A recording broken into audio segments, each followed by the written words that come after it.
Guys, so I have a bit of an update. I was gonna do this a few days ago, but I couldn't really talk very well. I bet you're thinking, oh, he has a cold, and you would be incorrect. Actually, um, this is fogging up my glasses, so I'm just gonna go ahead and take it off. I'm gonna look kind of bad, but I'll do it anyway.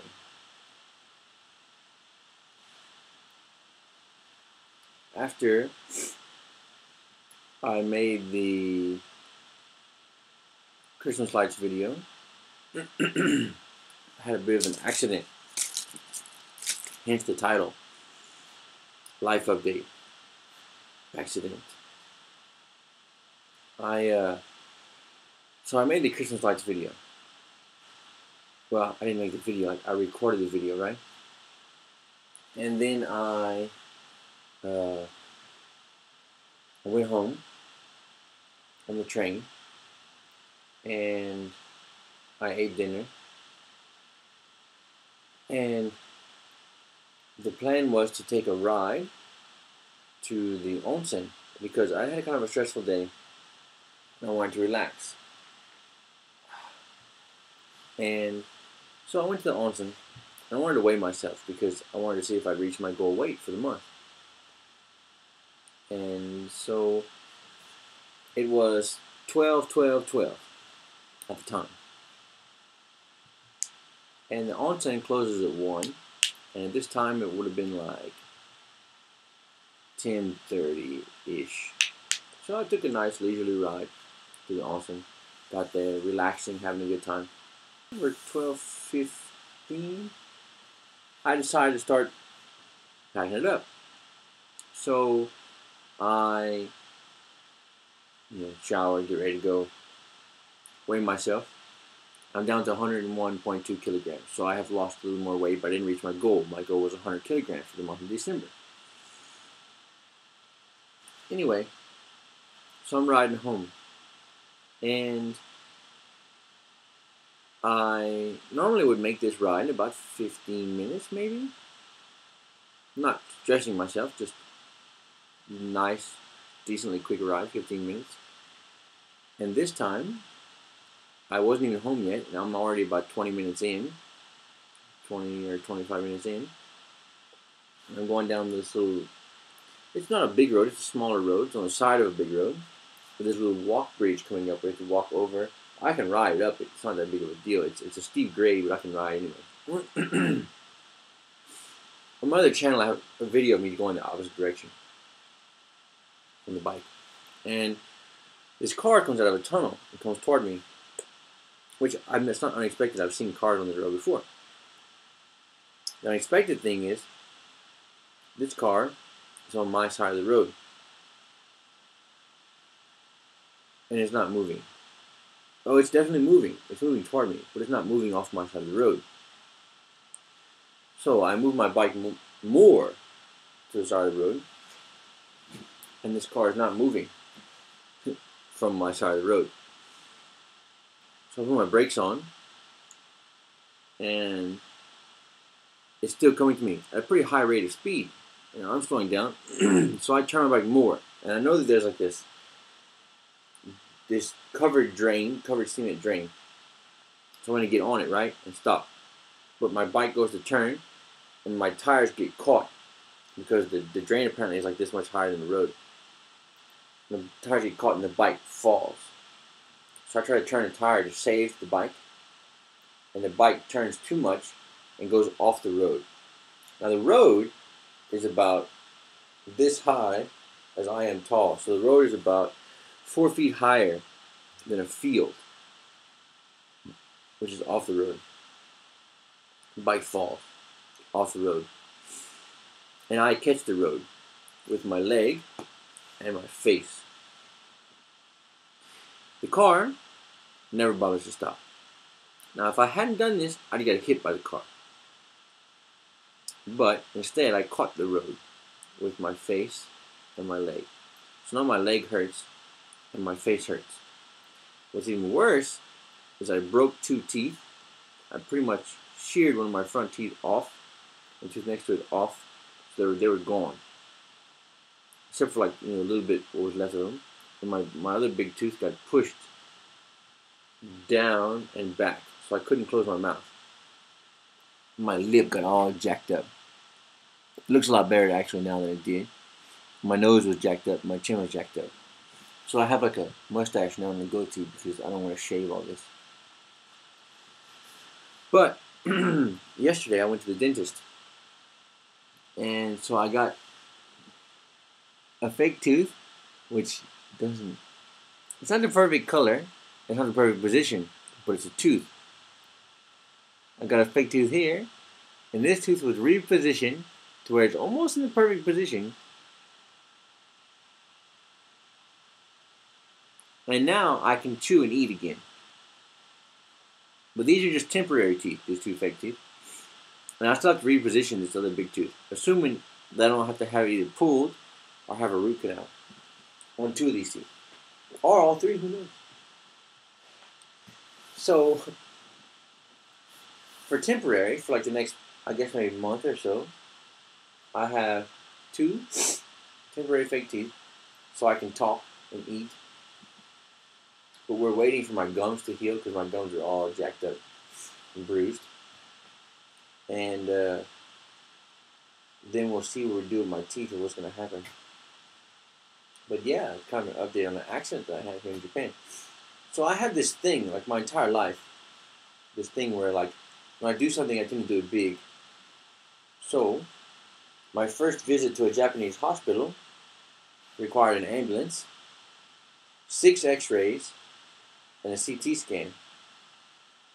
My first visit to a Japanese dentist required 3 x-rays, 2 fake temporary teeth, and a giant pair of pliers to maneuver my tooth, a bunch of shots of anesthesia, and 4 hours in the chair. I was in the dentist chair for 4 hours. An interesting thing about the dentist chair, when I sat down, the headrest for the dentist chair was between my shoulder blades. So the dentist chair was pretty small. I was very surprised when I saw it. When I saw it, I didn't think it was that small. When I sat down, it looked very small. And then whenever it would lean back, I would move down and put my head in it, and my feet would touch the wall. So like my back was arched. So you can imagine like my back was arched. So I was pretty uncomfortable for 4 hours. I've never been in a dentist chair for so long.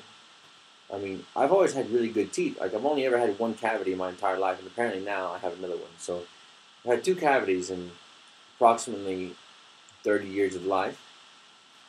I've actually never had my wisdom teeth removed. Apparently they're starting to impact a little bit as they're coming out.